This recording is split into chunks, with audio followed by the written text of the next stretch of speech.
Embrace the diversity tension. നമ്മൾ കഴിഞ്ഞ ദിവസം പറഞ്ഞ ആ ഒരു വീഡിയോയുടെ ഒരു പോയിന്റിൽ നിന്നും അതിൽ നിന്നൊരു തുടർച്ചയാണ് ഇന്നത്തെ വീഡിയോ.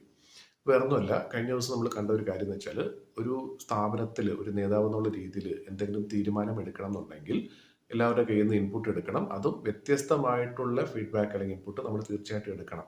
ഒരുപക്ഷെ വിപരീതമായിട്ടുള്ള അഭിപ്രായങ്ങൾ വന്നേക്കാം. എന്ത് തന്നെയാണെങ്കിലും അതെല്ലാം കേട്ടിട്ട് വേണം നമ്മൾ തീരുമാനം എടുക്കണം എന്ന് പറഞ്ഞു. പക്ഷേ ഇതിൽ ഇങ്ങനെ ചെയ്യുമ്പോൾ, ഇങ്ങനെ പ്രവർത്തിക്കുമ്പോൾ ഒരു ചെറിയൊരു ബുദ്ധിമുട്ട് അവിടെ വന്നേക്കാം. അത് മനസ്സിലാക്കി തരാനായിട്ട് ചെറിയൊരു സിനാരിയോ എന്ന് പറഞ്ഞുതരാം. നമ്മളിപ്പോൾ ഒരു ചർച്ചയിൽ ഇരിക്കുകയാണ്. നമ്മളൊരു സ്ഥാപനത്തിൻ്റെ നേതാവാണ്. ആ സ്ഥാപനത്തിലെ പ്രധാനപ്പെട്ട വ്യക്തികളൊക്കെ വിളിച്ചിരുത്തി നമ്മളൊരു ചർച്ച നടത്തുകയാണ്. അപ്പോൾ ആ ചർച്ചയിൽ പങ്കെടുക്കുന്ന ഒരു 10 പേരുണ്ട്. നമ്മൾ ഒരു നേതാവ് എന്നുള്ള രീതിയിൽ ഒരു പോയിന്റ് അവിടെ അവതരിപ്പിക്കുന്നു. എന്നിട്ട് 10 പേരോടും നിർബന്ധമായിട്ടും അഭിപ്രായം പറയണം എന്ന് നമ്മൾ കട്ടായം പറയുന്നു. 10 പേരും അഭിപ്രായം പറയുന്നു. അതിൽ 9 പേരും ഏകദേശം ഒരേ രീതിയിലുള്ള അഭിപ്രായക്കാരാണ്. പക്ഷേ ആ കൂട്ടത്തിൽ ഒരാൾ മാത്രം വ്യത്യസ്തമായ അല്ലെങ്കിൽ വിപരീതമായ ഒരു അഭിപ്രായം പറഞ്ഞാൽ സ്വാഭാവികമായിട്ടും അവിടെ സംഭവിക്കുന്നത് എന്താണ്? അതാണ് തലക്കെട്ട് പറഞ്ഞത്. ടെൻഷൻ ആയിട്ടുള്ള ഒരു സിറ്റുവേഷൻ ചിലപ്പം വന്നേക്കാം. ആ ടെൻഷനെ നമ്മൾ ഒഴിവാക്കുന്നതിന് പകരം അതിനെ എങ്ങനെയെങ്കിലും മനസ്സിലാക്കുക, ഉൾക്കൊള്ളുക എന്നുള്ളതാണ് വളരെ പ്രധാനം. അതാണ് എംബ്രേസ് ദി ഡൈവേഴ്സിറ്റി സിറ്റുവേഷൻ എന്ന് പറയുന്നത്, ഡൈവേഴ്സിറ്റി ടെൻഷൻ എന്ന് പറയുന്നത്.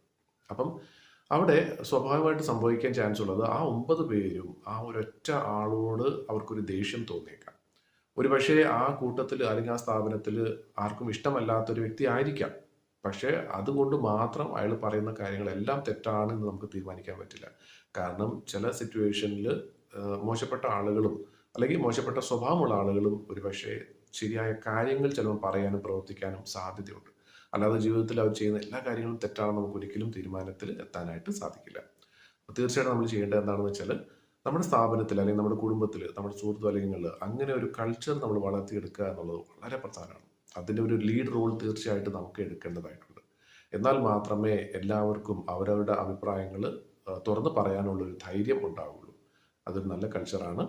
പിന്നെ അത് മാത്രമല്ല, ഒരു നേതാവ് എന്നുള്ള രീതിയിൽ അങ്ങനെ അഭിപ്രായങ്ങൾ പറയാനുള്ള സ്വാതന്ത്ര്യം കൊടുക്കുക എന്നുള്ളത് മാത്രമല്ല, ആ അഭിപ്രായത്തിനെ ബേസ് ചെയ്ത് നമ്മൾ എന്തെങ്കിലും ഒരു ആക്ഷൻ എടുത്ത് അതൊരു സക്സസ് ആയി കഴിഞ്ഞാൽ തീർച്ചയായിട്ടും അതിനുള്ള ഒരു പ്രതിഫലം കൊടുക്കാനും നമ്മൾ മറക്കാൻ പാടില്ല. എന്നാൽ മാത്രമേ ആളുകൾക്ക് ഇതുപോലുള്ള വ്യത്യസ്തമായിട്ടുള്ള രീതിയിൽ ചിന്തിക്കാനുമുള്ള ഒരു ധൈര്യം ഉണ്ടാവുള്ളൂ.